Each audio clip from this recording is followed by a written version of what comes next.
Hello, this is Kyle. Now, so far it's looking good for Doctor Who Series 8.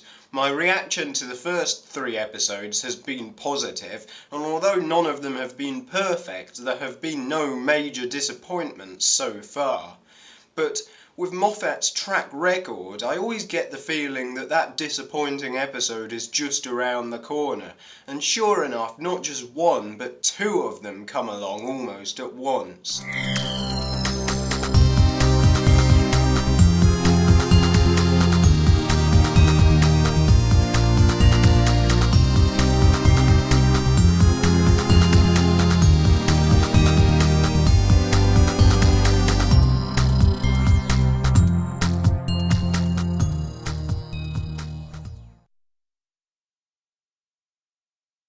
First of all, we have Listen, which I know is an episode that many have claimed to be the best, or among the best, of the series.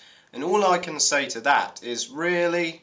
This episode? Really? Ever since Listen aired, I've been puzzling long and hard over exactly what it is that other people see in it. All I can think is that people like it when everything is linked and everything fits together neatly. So we can go, oh, that's why Danny is a soldier, or oh, that's the same toy soldier Clara gave him centuries before, or oh, wow, it's the same barn that the War Doctor went into. That's amazing, Moffat, you're so clever.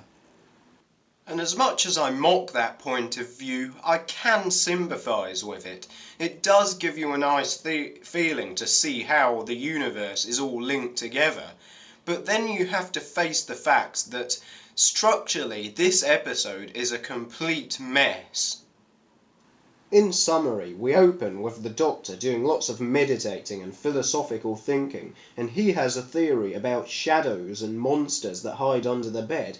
Meanwhile, Clara has an argument with her new boyfriend Danny, which by the way is one of the worst examples I've seen of forced character conflict for the sake of itself.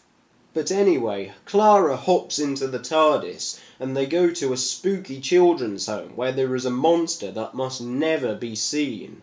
The Silence, anyone? But never mind that, because let's shoot off to the end of the universe, where Danny's future descendant is, and where nothing should exist but something outside is knocking. Again, midnight, anyone? But apparently none of that matters, and there actually were no monsters because... Oh, let's have some fan service with the Doctor as a child, and stick some nice footage of John Hurt in there as well, for good measure. I think I can see how Moffat writes these stories now. He just throws in all his ideas and jumbles them together into a convoluted, barely comprehensible narrative, which at times feels like pieces of separate episodes joined together, like Clara's speech about what if there was never a monster.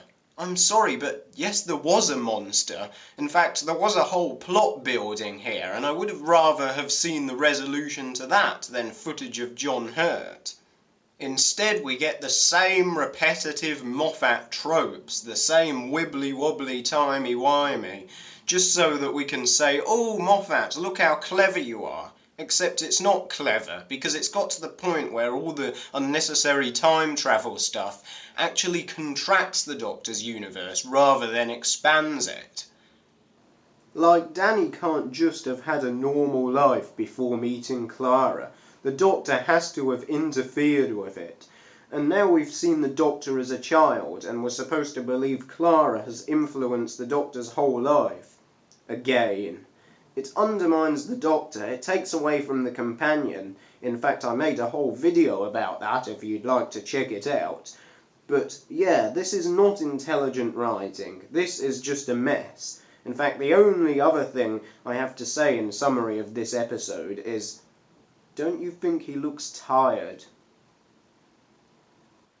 The next episode was Time Heist, which did the old science fiction trick of taking a classic scenario, that of a heist, and putting an original spin on it, and for the most part I think it works very well.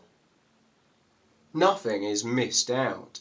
There is the expert hacker, except this being sci-fi, he has an augmented part computer brain. Then there is the character in disguise, who naturally is a shapeshifter. And of course the heist itself relies on time travel, hence the title. What I like is that whereas in Listen time is just used by Moffat to show how clever he thinks he is, here it is actually used to create something genuinely original. Sure, some aspects of the plot don't make a lot of sense, like how does wiping their memory get rid of guilt? They still know that they're robbing a bank even if they don't know why.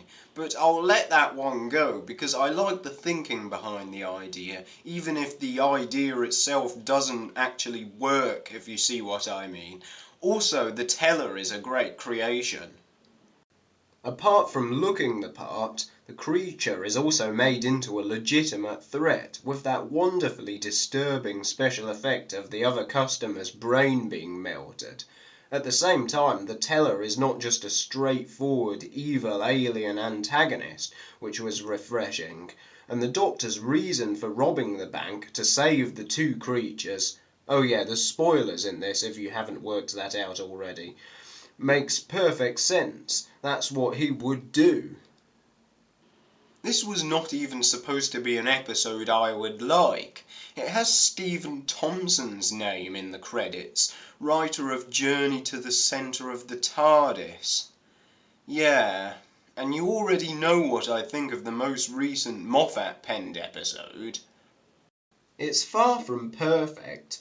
Madame Carabraxas, as many others have pointed out already, is pretty generic. The solar storm, a crucial plot point, is pulled out of absolutely nowhere, and I was also a bit irritated by the emotionally misleading nature of Psy and Cybra's apparent deaths. But even on balance, I can't bring myself to give this episode any less than 4 stars out of 5.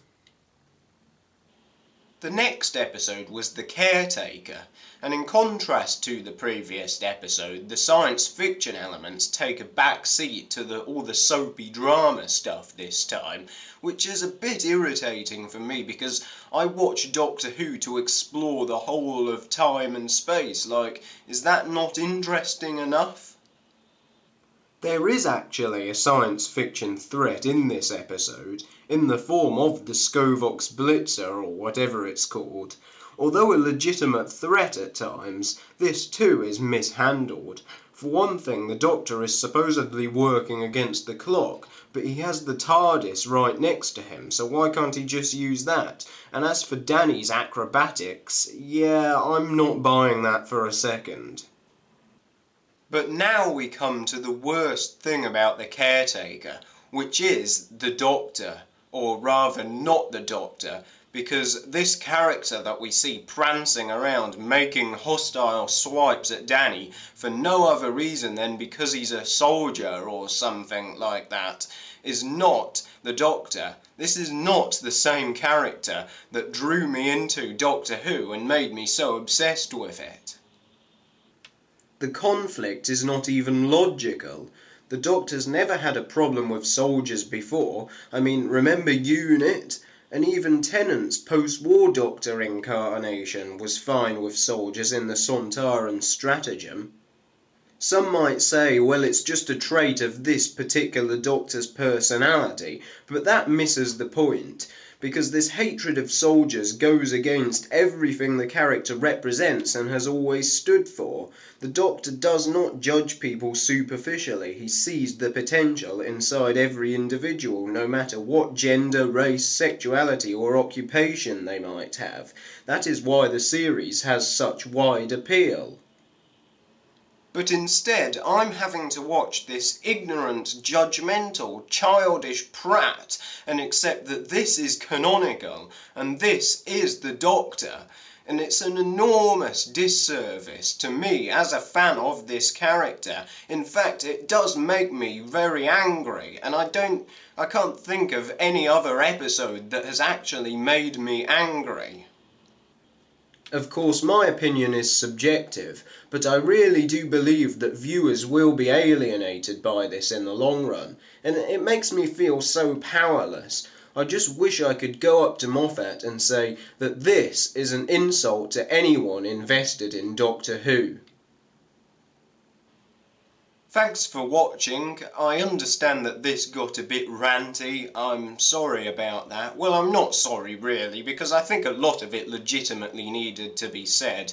But hopefully my next reviews will be more positive when I'll be talking about the 4 episodes written by the new writers.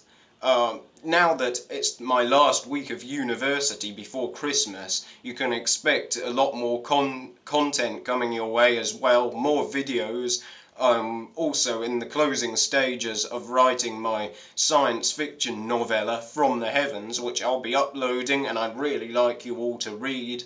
I'm also thinking of bringing back on my Facebook page the hashtag blind read, where I read a book by an author that I'm completely unfamiliar with. So if you have any suggestions for that, please let me know. So as always, check out my website and my Facebook page, like and subscribe, and I'll see you next time.